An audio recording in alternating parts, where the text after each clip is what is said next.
l'auberge des ânes. Ah, j'allais dire le conte des pandas. Non. Au temps où la Chine est encore aux prémices de ce qu'elle est maintenant,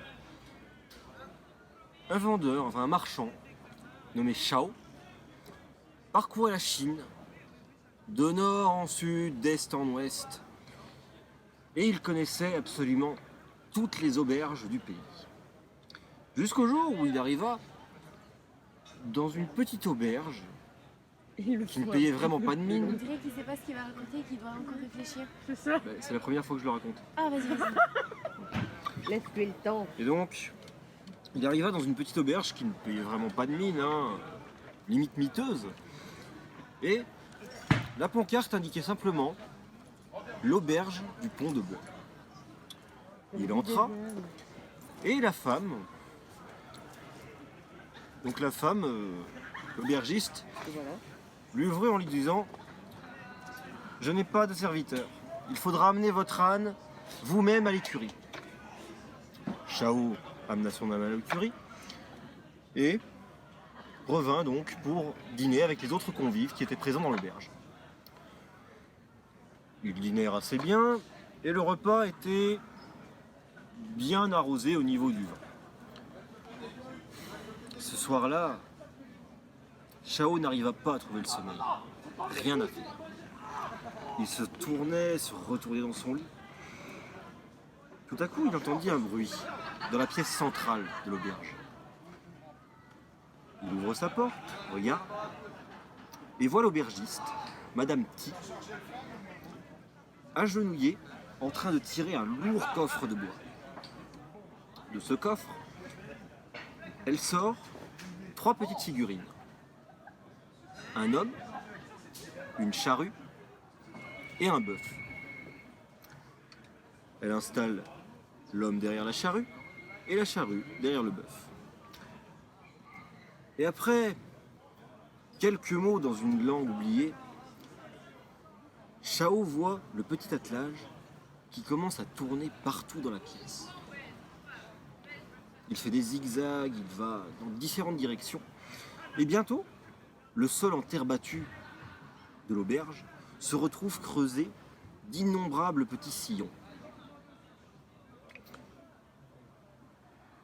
Elle enlève l'homme de la charrue et lui installe dans les mains un tout petit pot dans lequel elle installe des semences de blé.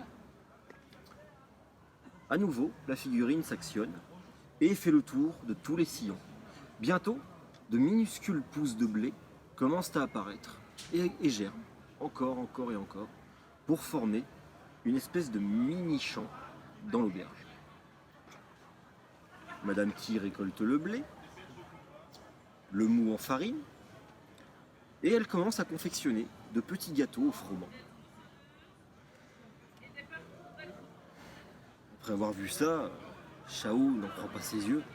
Il retourne se coucher, terrifié. Il ne ferme évidemment pas l'œil de la nuit.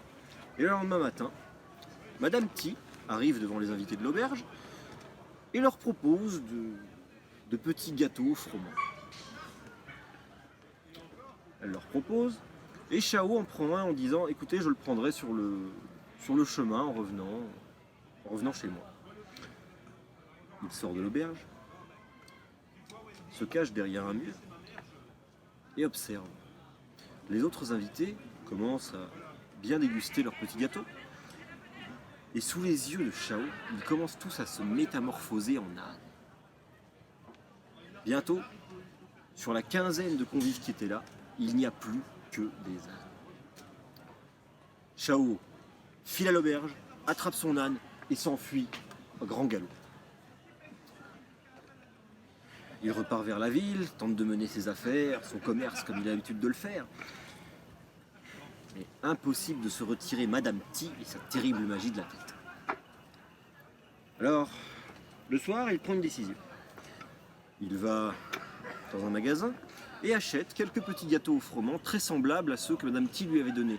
Mais il y a toujours celui que Madame Ti lui avait donné mais qu'il n'a pas mangé. Il le met dans un paquet à part et retourne à l'auberge du Pont de Bois.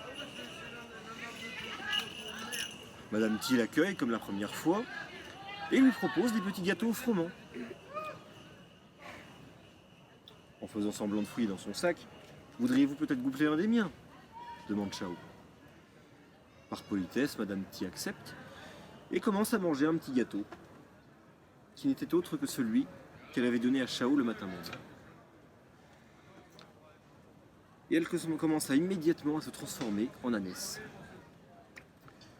Chao laissa Madame T dans la cour, alla dans le centre de l'auberge, prit le coffre, il prit les statuettes, les emmena dehors, fit un grand feu et brûla toute cette magie.